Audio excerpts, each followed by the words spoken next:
previously, in all the other DSMs, we had one category called the mood disorders. You will continue to see the term mood disorders in pretty much everything. You're going to see it in the journals.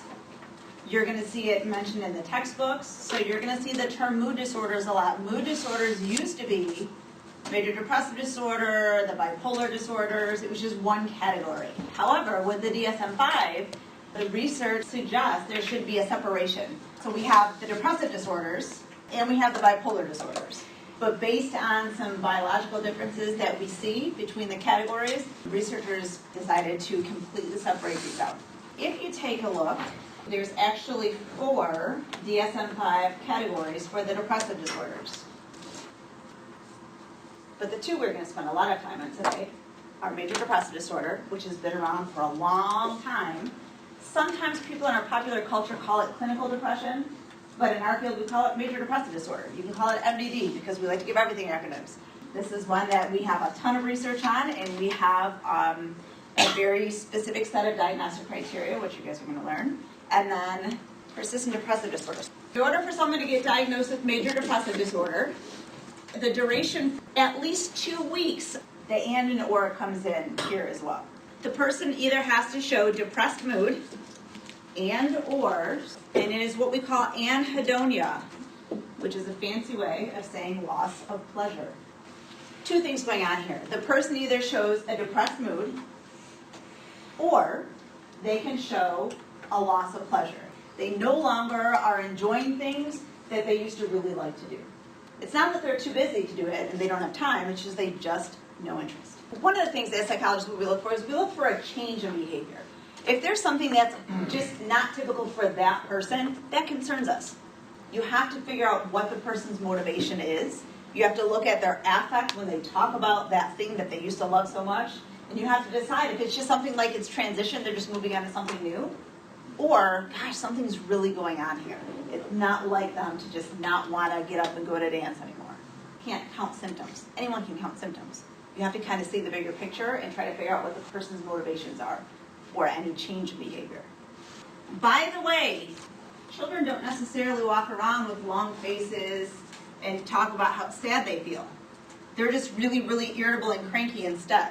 If you have a child who's always kind of been a little bit irritable and cranky, you can't count that as a symptom because that is their baseline.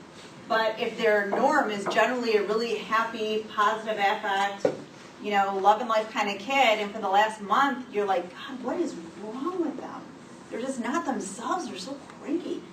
Let's make sure we are looking at how old they are because, puberty can do all kinds of that. So again, you have to kind of look at the bigger picture and make sure. Sometimes in children, symptoms look different than they do in adults.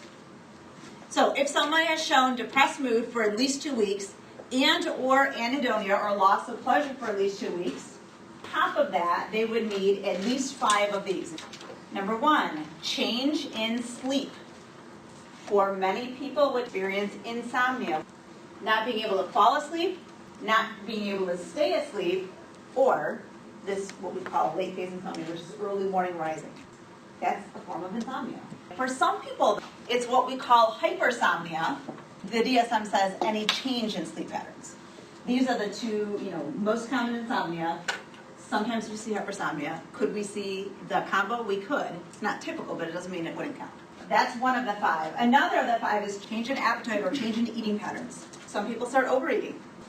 If someone stops eating or starts eating very, very small amounts, ask all the right questions and make sure what you're seeing is not anorexia.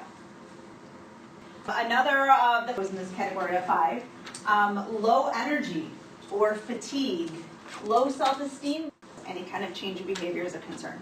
Poor concentration, a sense of hopelessness.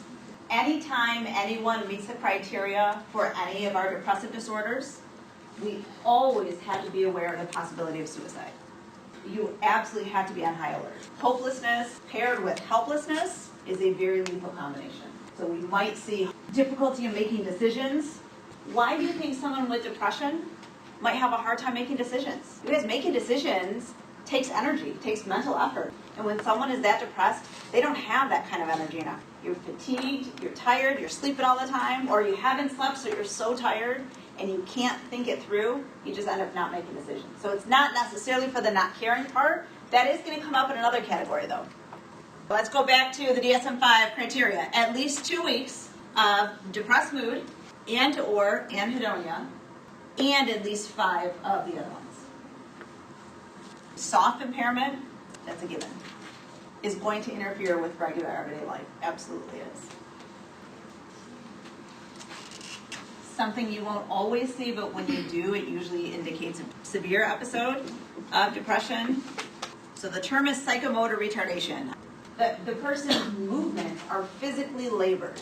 It takes so much energy for them to get out of bed, to get dressed, to walk, to feed themselves, physically slower at moving than they normally are. If you go through this criteria, if you've been able to rule everything else out that might look like this, of course, the assumption is all the medical conditions that might look like this are also ruled out. Okay, severe hypothyroidism looks like this. People who have some metabolic conditions looks like this. Infectious diseases, certain viruses, that looks like that. You know what the treatment for Lyme disease is? It's a hell of a lot different than the treatment for major depressive disorder. So you have to make sure that anything else that this could be, you have to rule those out. And you rule those out by blood tests and things like that. Suicidal ideation, which is a fancy term for thinking about suicide. Someone who has thoughts of suicide is one thing. Someone who has thoughts of suicide with a plan, that just elevated. Someone who has thoughts of suicide with a plan and the means, they need to be hospitalized immediately. When we look at the gender differences in major depressive disorder, we do find a discrepancy. It's a 2-to-1 ratio. Interestingly enough, in certain populations, especially the Jewish population, where it is the norm to have a therapist, the ratio is 1-to-1. Yeah, some of that is our society that boys and men don't cry, tough it out, you're fine. The women are more likely to go seek treatment. And part of that could be stigma-based. Different genes, different hormones, their brains look a little bit differently. So it could actually be just a biological difference.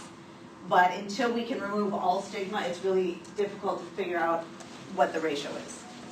One of the things that our field likes to do is to take a look at other cultures and to see if major depressive disorder seems evident in all cultures. And if so, does it look the same as it does in our culture? And interesting thing, major depressive disorder seems to be evident in all cultures.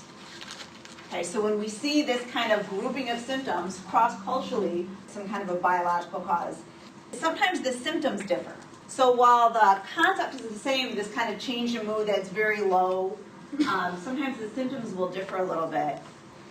So our standard American diet tends to be very low in whole foods, white flour and sugar. Why? Because that tastes good.